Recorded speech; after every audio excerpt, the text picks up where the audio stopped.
The morning sun cast long shadows across Samuel Cross's ranch when he spotted something that made his blood run cold. Hanging from the ancient oak tree at his property's edge was a young man, rope tight around his neck, barely clinging to life. In that split second, Samuel faced a choice that would echo through the canyons of Texas forever. What he did next would bring an army to his doorstep, uncover a web of lies that poisoned an entire town, and prove that sometimes the smallest acts of mercy can topple the mightiest walls of injustice. Will Samuel's act of compassion save a life or seal his own doom? Stay with us as we uncover a tale of courage that will leave you questioning everything you thought you knew about justice in the Wild West. The Texas sun had barely crested the horizon when Samuel Cross saddled his horse for the morning ride around his modest ranch. At 53, his weathered hands moved with the practiced efficiency of a man who had spent 3 decades working this unforgiving land. The drought had been merciless that summer of 1887, turning his once green pastures into a patchwork of dust and dying grass. As he guided his mare toward the eastern boundary, something caught his eye near the old oak tree that marked the edge of his property. At first, he thought it might be a sack of grain someone had hung to dry, but as he drew closer, his heart hammered against his ribs. It was a man, young, maybe 25, dangling from a rope, his feet barely scraping the ground. "Jesus Christ," Samuel whispered, spurring his horse forward. The stranger's dark skin was ashen, his lips blue, but Samuel could see the faint rise and fall of his chest. He was alive, barely. Without hesitation, Samuel drew his knife and cut the rope, catching the young man as he collapsed. The stranger's eyes fluttered open for just a moment, revealing deep brown irises filled with pain and confusion. "Easy, son," Samuel murmured, checking the rope burns around the man's neck. "You're safe now." The stranger tried to speak, but only managed a hoarse whisper in Spanish. Samuel's limited understanding caught fragments. "Gracias, por favor, no me dejen morir." Samuel looked around the empty landscape, his mind racing. Whoever had done this might return. The nearest doctor was 20 miles away in Redemption Creek, too far for a man in this condition. Samuel made his decision quickly, lifting the stranger across his saddle and heading back to the ranch house. His small cabin was sparse but clean. Samuel cleared the kitchen table and gently laid the young man down, examining his injuries.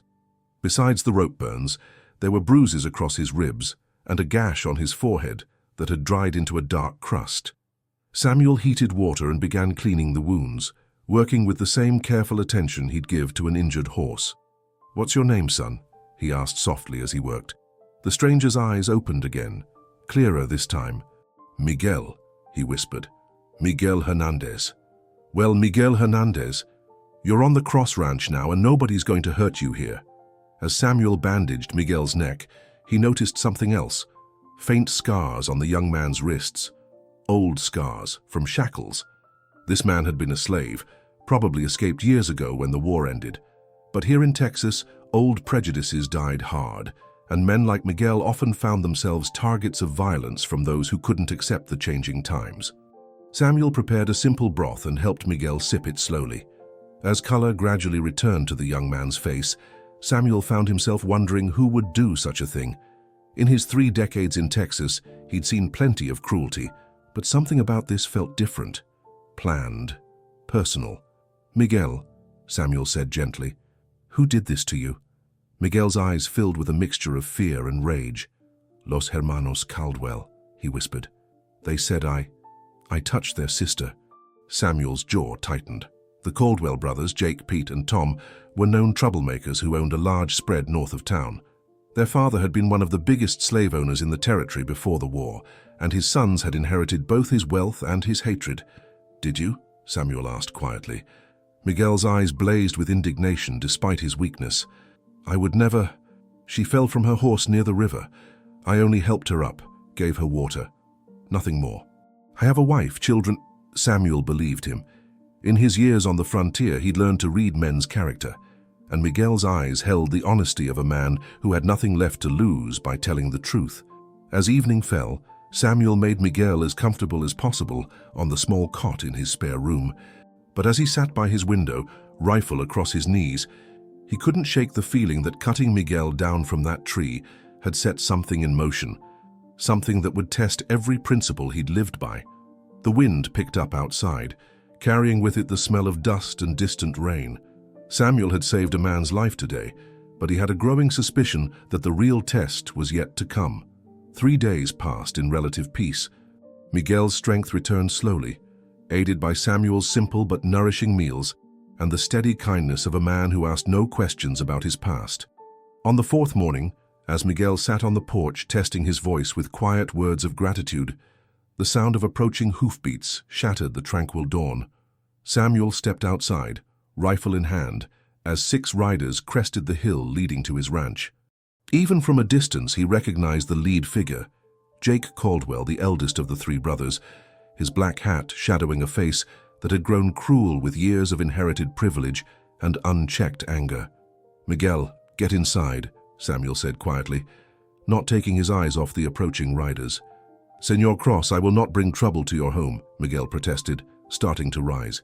"You're not bringing anything." "They are. Now get inside."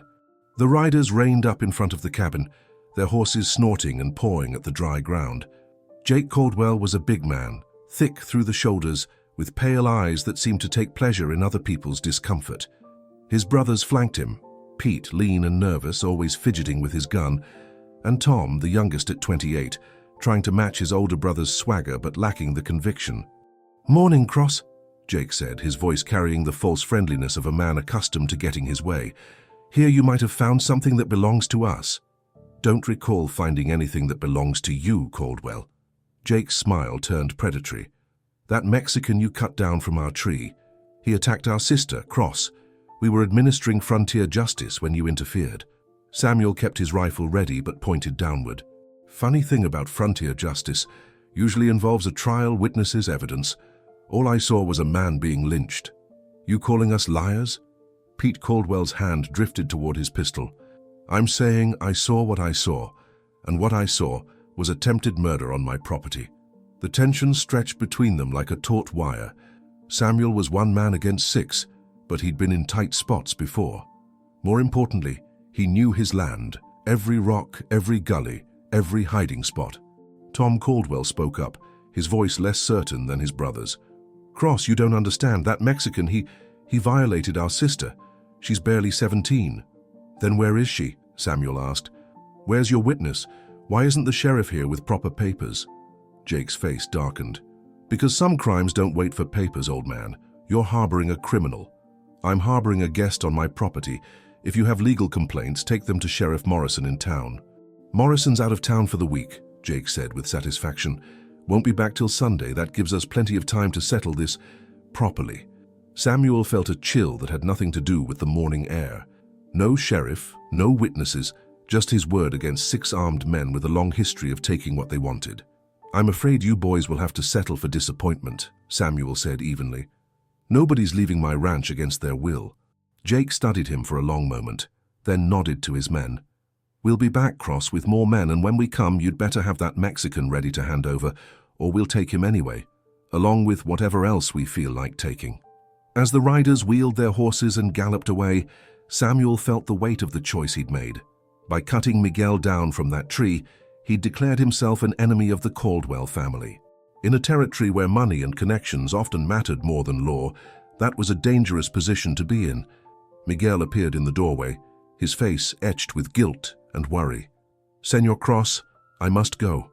I cannot let you suffer for my troubles." Samuel turned to face him. "Miguel, you got family?" "Si. A wife, Maria. 2 children. Elena, she is 8, and little Carlos, only 5. They are in the village beyond the mountains, waiting for me to return with work." "Then you're staying put?" "A man doesn't abandon his family, and he doesn't abandon those who help him. We'll figure this out together." But even as Samuel spoke the words, he wondered if he'd bitten off more than he could chew. The Caldwells had money, men, and influence. All he had was a stubborn sense of right and wrong, and the growing certainty that this was about more than just Miguel. That evening, as Samuel checked and rechecked his weapons, Miguel approached him with something in his hands. A small wooden cross carved with intricate detail. "My grandfather made this," Miguel said. "He told me it would protect me when evil men tried to steal my soul. I want you to have it." Samuel took the cross, feeling the smooth wood worn by years of handling. "I can't take this, Miguel. It's yours. Please. You saved my life. You saved my soul. This is all I have to give." Samuel looked at the cross, then at Miguel's earnest face. Sometimes he thought salvation came in the smallest packages. He slipped the cross into his shirt pocket, right over his heart. "Thank you, son, but we're not done yet. Not by a long shot." The attack came at dawn on the 6th day, but not in the way Samuel expected. Instead of the Caldwell brothers' usual bluster and threats, this assault was swift, silent, and methodical. Samuel woke to the acrid smell of smoke and realized with horror that someone had set fire to his barn. "Miguel!" he shouted, grabbing his rifle and boots. "They're trying to smoke us out." The two men rushed outside to find flames already consuming the old wooden structure. Samuel's 3 horses were trapped inside, screaming in terror. Without hesitation, both men plunged into the smoke-filled barn, leading the panicked animals to safety, just as the roof began to collapse. As they stood watching Samuel's life's work turn to ash, hoofbeats announced the arrival of riders. But these weren't the Caldwells. A dozen men from the Mexican settlement beyond the mountains approached at full gallop, led by an elderly man with silver hair and eyes like flint. The leader dismounted and approached Miguel, speaking rapidly in Spanish. Samuel caught enough to understand they were asking about Miguel's condition and expressing outrage about the fire. "Señor Cross," Miguel said, his voice tight with emotion, "this is my father-in-law, Don Carlos Mendoza. He leads our village. When I did not return as promised, he came looking." Don Carlos stepped forward and, to Samuel's surprise, spoke in accented but clear English. "Señor Cross, my son Miguel has told me of your kindness. I have come to offer our help and to share information that you must know." "What kind of information?" The old man's expression grew grave. "About the Caldwell girl." Miguel spoke truth. He only helped her when she fell. But there is more to this story. She came to our village yesterday in secret. She is with child, and she is terrified. Samuel felt the pieces of a puzzle clicking into place. She's pregnant? See, and the father. It is not Miguel. It is a man she fears, a man with power in your town. The Caldwells, they know this. They seek to blame Miguel to protect this man's reputation. "Who?" Samuel demanded. Don Carlos hesitated, then spoke a name that made Samuel's blood run cold. Judge Harrison Blackwood. Judge Blackwood was Redemption Creek's most respected citizen, a man who had built his reputation on law and order, family values, and Christian morality. He was also the Caldwell's business partner, and the man who would decide Miguel's fate if he were ever brought to trial. "The girl, she is afraid to speak," Don Carlos continued, "but she told Miguel's wife, woman to woman. Judge Blackwood, he has been visiting her for months. When she told him about the baby, he became angry. Dangerous. The Caldwells, they must protect their business dealings with this man, so they seek a scapegoat." Samuel felt sick. He'd known men like Blackwood before, pillars of the community who hid their crimes behind respectability and power. And Miguel, a poor Mexican with no influence and no voice, was the perfect target to take the blame. "Where is the girl now?" "Hidden in our village under protection of the women. She wants to tell the truth, but she fears for her life and for her family. The Caldwells, they have threatened to destroy anyone who speaks against Judge Blackwood." As if summoned by the mention of their name, the sound of many horses approached from the east. Samuel counted at least 20 riders this time, led by the Caldwell brothers, but including men he recognized as the judge's hired hands, and several drifters who would do anything for coin. "Don Carlos," Samuel said urgently, "take your men and Miguel back to your village. This isn't your fight." The old man drew himself up proudly. "A man who shows kindness to my family makes this my fight, Señor Cross. Besides," he smiled grimly, "you will need witnesses for what is about to happen." As the riders approached, Samuel noticed something that made his heart sink. Judge Blackwood himself rode with them, his black coat and stern features giving him the appearance of a hanging judge from the Old Testament. "Samuel Cross!" Blackwood's voice carried the authority of years on the bench. "You are harboring a criminal. I order you to surrender him immediately." "Judge," Samuel called back, "with respect, you have no jurisdiction here. This is a matter for the sheriff. I am acting as a representative of territorial law." That Mexican committed a heinous crime against an innocent girl, and he will face justice. Don Carlos stepped forward, his voice carrying across the distance. Your Honor, if you seek justice, then you should know that the girl in question is safe in our village, ready to tell the truth about what really happened. The color drained from Judge Blackwood's face. For just a moment, his mask of righteous authority slipped, revealing something desperate and dangerous underneath. The word of a Mexican peasant girl means nothing, Jake Caldwell shouted. We have our sister's testimony. Then bring her here, Don Carlos challenged. Let her speak in front of all these men. Let her tell us who really fathered the child she carries. The silence that followed was deafening. Samuel watched as Judge Blackwood's hand moved toward his gun and realized that they had pushed a dangerous man into a corner. Sometimes, he thought grimly, the truth was the most dangerous weapon of all. The standoff stretched for what felt like hours, but was probably only minutes. 20 armed men faced 13, with the truth hanging between them like a loaded gun. Samuel could see the calculation in Judge Blackwood's eyes. He was weighing his options, and none of them were good. It was Tom Caldwell, the youngest brother, who broke first. Jake, he said, his voice shaking. Maybe we should just... Shut up, Tom, Jake snarled, but Samuel caught the fear in his voice. The younger Caldwell was having second thoughts, and that crack in their solidarity was all the opening they needed. Tom, Samuel called out, keeping his voice steady and reasonable. You seem like a decent man. Are you really willing to die protecting a lie? He's not lying, Pete Caldwell shouted, but his hand was trembling as it hovered over his gun. Don Carlos raised his voice, speaking with the authority of a man who had lived long enough to see many truths. Judge Blackwood, I have a proposal. Bring your accusation to our village. Let the girl speak freely in front of all. If she confirms her brother's story, we will surrender Miguel without a fight. But if she tells a different truth, the word of a frightened girl proves nothing, Blackwood interrupted, but sweat was beading on his forehead despite the cool morning air. Then you have nothing to fear from hearing it, Samuel said quietly. That's when they heard the sound that changed everything. A single horse approaching from the direction of town, moving fast. All eyes turned to see Sheriff Morrison riding hard toward them, his badge glinting in the morning sun. Morrison was a fair man, honest as frontier sheriffs went, and Samuel felt a surge of hope. But as the sheriff drew closer, Samuel noticed the grim expression on his weathered face. Judge Blackwood, Morrison called as he reined up, breathing hard. I got your message about the emergency, but I also got some interesting visitors this morning. A young woman and an old priest, both with quite a story to tell. Blackwood's face went ashen. Sheriff, I hope you haven't been listening to wild tales from Sarah Caldwell, Morrison interrupted. Because that's who came to see me, Judge, along with Father Martinez from the Mountain Mission. Seems the girl had quite a lot to confess. The silence that followed was absolute. Samuel could hear his own heartbeat, could feel Miguel's tension beside him. Tom Caldwell's voice was barely a whisper. Sarah, she came to town. Morrison nodded grimly. She did. And she told me everything, Tom.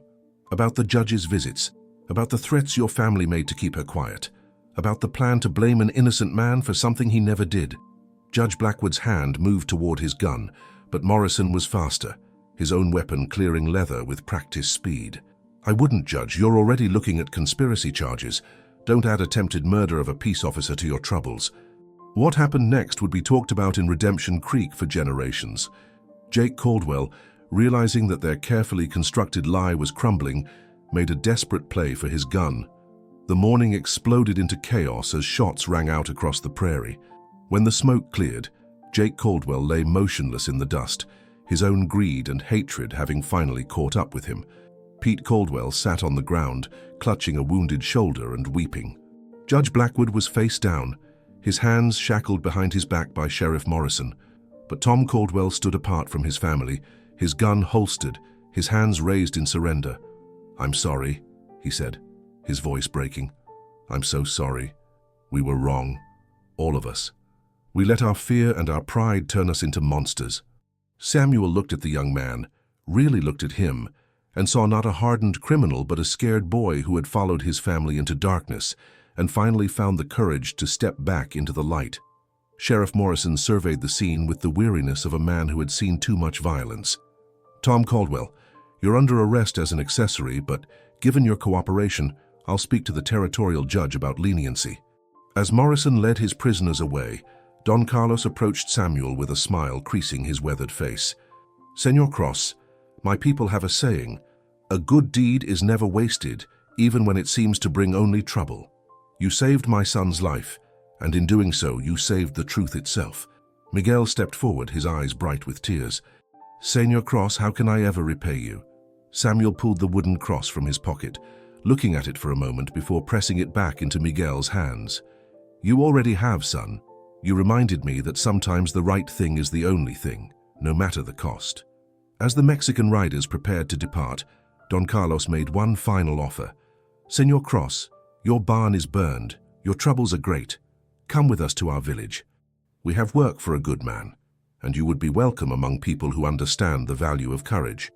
Samuel looked around his ranch, at the ashes of his barn, at the drought-stricken land, at the isolation that had been both his sanctuary and his prison. Then he looked at the faces of men who had stood with him when standing meant risking everything. "You know what, Don Carlos?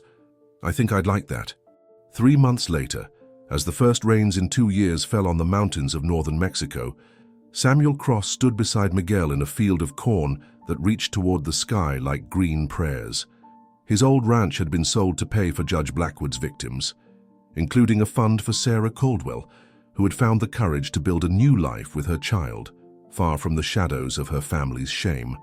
Samuel had found something he'd never had in all his years of solitary ranching, a community that valued character over skin color, kindness over wealth, and truth over convenience.